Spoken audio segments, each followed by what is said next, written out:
Instagram content ക്രിയേറ്റർമാരായിട്ടുള്ള Akhil NRD, Akhil Shah, Sarath Babu മുതലായവർ പ്രധാന കഥാപാത്രങ്ങളായിട്ട് വന്നിട്ടുള്ള ഏറ്റവും പുതിയ മലയാള സിനിമയായിട്ടുള്ള മഹാരാജ ഹോസ്റ്റൽ സ്വന്തം പൊട്ടൻഷ്യൽ മനസ്സിലാക്കാൻ പറ്റാതെ പോയ ഒരു ഹൊറർ കോമഡിയാണ്.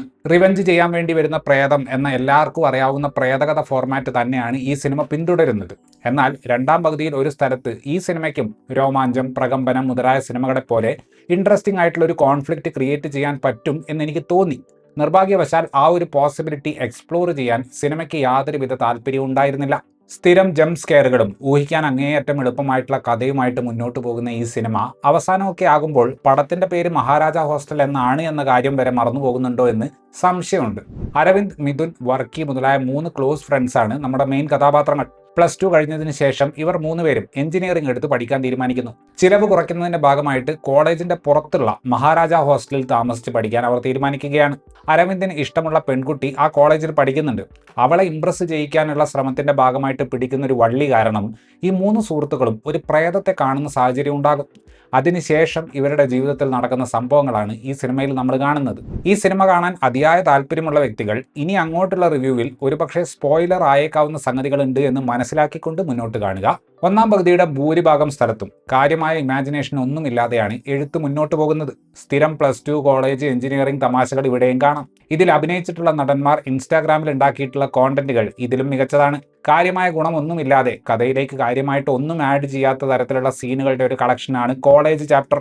പ്രേതം വന്നതിന് ശേഷം കഥാപാത്രങ്ങളുടെ റിയാക്ഷനുകൾ വരുന്നത് കൊണ്ട് കുറച്ചൊക്കെ ഒരു ഫൺ എലമെന്റ് ആ ഭാഗത്ത് നമുക്ക് കാണാൻ സാധിക്കും. ഒരു ഘട്ടത്തിൽ ഈ കഥയിൽ 2 പ്രേതങ്ങൾ ഉണ്ടാകുന്ന ഒരു സാഹചര്യം വരുന്നുണ്ട്.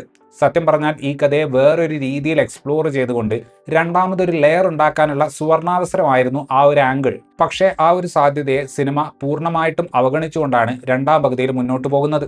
ആളുകൾ ഫോണിലും ടിവിയിലും ഒക്കെ ആയിട്ട് ഒരുപാട് കോണ്ടന്റ് കാണുന്നുണ്ട് എന്ന കാര്യം അറിയാത്ത പോലെയാണ് ഈ സിനിമയുടെ തിരക്കഥ എഴുതി വെച്ചിട്ടുള്ളത്.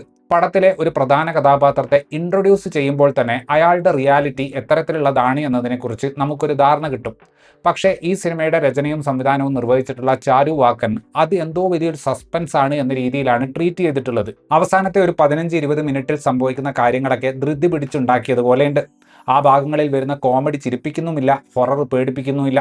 പേടിപ്പിക്കാൻ വേണ്ടിയിട്ട് പഴയ വിദ്യകൾ തന്നെയാണ് സിനിമാറ്റോഗ്രാഫിയും എഡിറ്റിംഗും കൂടെ ചേർന്ന് ചെയ്യുന്നത്. ഇതിൽ ലീഡ് കഥാപാത്രങ്ങൾ ആദ്യമായിട്ട് പ്രേതത്തെ എക്സ്പീരിയൻസ് ചെയ്യുന്നത് കാണിക്കുന്ന ഭാഗങ്ങൾ സാമാന്യം ഇന്നോവേറ്റീവ് ആയിട്ടാണ് ഷൂട്ട് ചെയ്തിട്ടുള്ളത്. എന്നാൽ ആ ഒരു ഉത്സാഹമൊന്നും പിന്നീട് അങ്ങോട്ട് വരുന്ന ഭാഗങ്ങളിൽ നമുക്ക് കാണാൻ സാധിക്കുകയില്ല.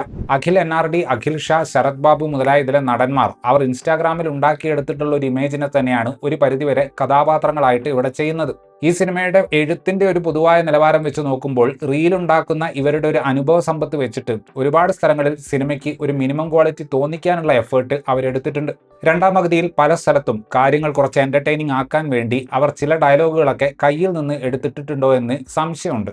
നല്ല സ്കോപ്പ് ഉണ്ടായിരുന്ന ഒരു കഥാപാത്രത്തെയാണ് സജിൻ ചെറുകായലിന് ഈ സിനിമയിൽ ലഭിച്ചിട്ടുള്ളത്. പക്ഷേ ആ സ്കോപ്പ് പരീക്ഷിക്കാതെ ആ കഥാപാത്രത്തെ അവസാനം ഒരു കോമഡി പീസാക്കിയിട്ട് സിനിമ മാറ്റി. വിനോദ് കോവൂരിന് കഷ്ടിച്ച് 2 സീനുകളാണുള്ളത്. നായിക കഥാപാത്രത്തെ അവതരിപ്പിച്ച ആൻമരിയയ്ക്കും ഒരുപാടൊന്നും പെർഫോം ചെയ്യാനുള്ള സ്പേസ് ഇല്ല. എന്നാൽ താൻ കേസുകോട് ഫെയിം ആയിട്ടുള്ള ചിത്ര നായർ, കോണ്ടന്റ് ക്രിയേറ്റർ ആയിട്ടുള്ള സന്ദീപ് സുരേഷ് മുതലായവരാണ് പടത്തിലെ വേറെ പ്രധാനപ്പെട്ട പേരുകൾ. സിനിമയുടെ അവസാന ഭാഗത്തേക്ക് ഒരു വോയിസ് ഓവർ വരുന്നതിൽ അവർ പറയുന്നത് നമ്മുടെ നായകന്മാർ എന്തൊക്കെയോ ചെയ്ത് എന്തൊക്കെയോ റെഡിയാക്കി ഒരു നാടിനെ ശാപത്തിൽ നിന്നും മോചിപ്പിച്ചു എന്നൊക്കെയാണ്. അത് കഴിഞ്ഞിട്ട് നാട് നന്നായതിൻ്റെ കുറേ AI വിഷ്വൽസ് നമുക്ക് കാണിച്ചു തരുന്നുണ്ട്. ഇതൊക്കെ കാണുമ്പോൾ എൻ്റെ മനസ്സിൽ മഹാരാജ ഹോസ്റ്റലിന് എന്ത് പറ്റി എന്ന ചോദ്യമായിരുന്നു ഉണ്ടായിരുന്നത്. ഒരു ഹോസ്റ്റലിനെ ചുറ്റിപ്പറ്റി ഹൊറർ കോമഡി എടുക്കാൻ ഇറങ്ങിത്തിരിച്ചിട്ട് ആവശ്യമില്ലാതെ കുറേ സമയം കോളേജിൽ കളയുകയും കാര്യമായ സംഭവങ്ങൾ മുഴുവൻ ഒരു കാട്ടിലേക്ക് കൊണ്ടുപോവുകയും ചെയ്തിട്ടുള്ള പടമാണ് മഹാരാജ ഹോസ്റ്റൽ. അഭിനയിക്കാൻ അറിയുന്ന പുതിയ ടാലന്റുകൾക്കുള്ള പ്ലാറ്റ്ഫോം ആയിട്ട് ഇൻസ്റ്റാഗ്രാം മാറുന്നു എന്ന് പറയുന്നത് വളരെ നല്ലൊരു കാര്യമായിട്ട് തോന്നുമ്പോഴും ഇവരുടെ ഫോളോവർ കൗണ്ട് മാത്രം നോക്കി എഴുത്തിന് ഒട്ടും ശ്രദ്ധ കൊടുക്കാത്ത തരത്തിലുള്ള സിനിമകൾ ഉണ്ടാകുന്നു എന്ന് പറയുന്നത് സങ്കടകരമാണ്. ഏതാണ്ട് സമാനമായ അവസ്ഥയിൽ ഈ അടുത്ത് വന്ന മറ്റൊരു സിനിമയായിരുന്നു ഡെർബി. ഇത്രയുമായിരുന്നു ഈ സിനിമയെക്കുറിച്ചിട്ടുള്ള എൻ്റെ റിവ്യൂ. വീഡിയോ ഇഷ്ടപ്പെട്ടാൽ ലൈക്ക് ചെയ്യുമെന്നും കൂടുതൽ വീഡിയോകൾക്ക് വേണ്ടി ചാനൽ സബ്സ്ക്രൈബ് ചെയ്യുമെന്നും പ്രതീക്ഷിക്കുന്നു. താങ്ക്